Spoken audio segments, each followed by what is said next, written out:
Pakistani superstar Humayun Saeed, Aiza Khan और अदनान सदीकी के ड्रामे मेरे पास तुम हो ने मकबूलियत की इन बुलंदियों को छुआ है कि जो कभी पीटीवी के ड्रामों को हासिल थी। ये ड्रामा सिर्फ फनकारों की बेहतरीन अदाकारी की वजह से बल्कि अपने जानिबदार मुकालमों की वजह से शायकीन के दिल में उतर गया। ड्रामे की मकबूलियत का ये आलम है कि हर हफ्ते की रात ड्रामे की किस्त नशर होते ही ये ड्रामा सोशल मीडिया पर ट्रेंड करने लगता है और अब मेरे पास तुम हो अपने इख्तिताम की जानब बढ़ रहा है। अगले हफ्ते ड्रामे के सेकंड लास्ट पेश की जाएगी। इस हवाले से ड्रामे के मुसन्निफ खलीलुर रहमान कमर ने लोगों को तनबीह करते हुए कहा कि कमजोर दिल के अफराद मेरे पास तुम हो की अगली किस्त दिल थाम कर देखें। खलीलुर रहमान कमर ने ताहाल एक वेबसाइट को दिए गए इंटरव्यू में ड्रामे से मुतालिक अपने तजुर्बात शेयर करते हुए कहा कि ये ड्रामा खत्म होने जा रहा है, लेकिन ये लोगों के दिलों में रह जाएगा क्योंकि ये मेरे दिल में रहता है।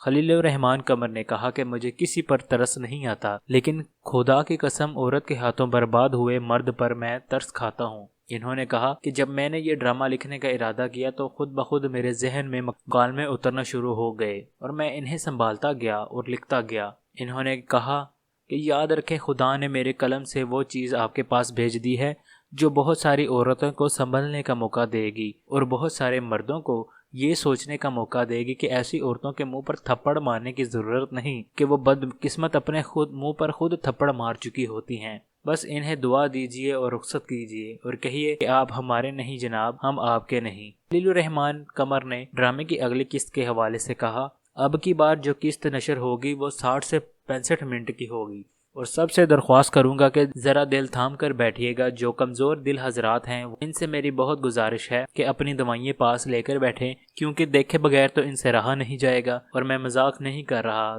तहम औरतों को ऐसी कोई नसीहत नहीं करूंगा क्योंकि ख़वातीन कमज़ोर दिल नहीं होती। दोस्तों, आप क्या राय रखते हैं नीचे कमेंट करके हमें बताएं। वीडियो को लाइक करें, शेयर करें और हमारे चैनल को सब्सक्राइब करना ना भूलें। शुक्रिया।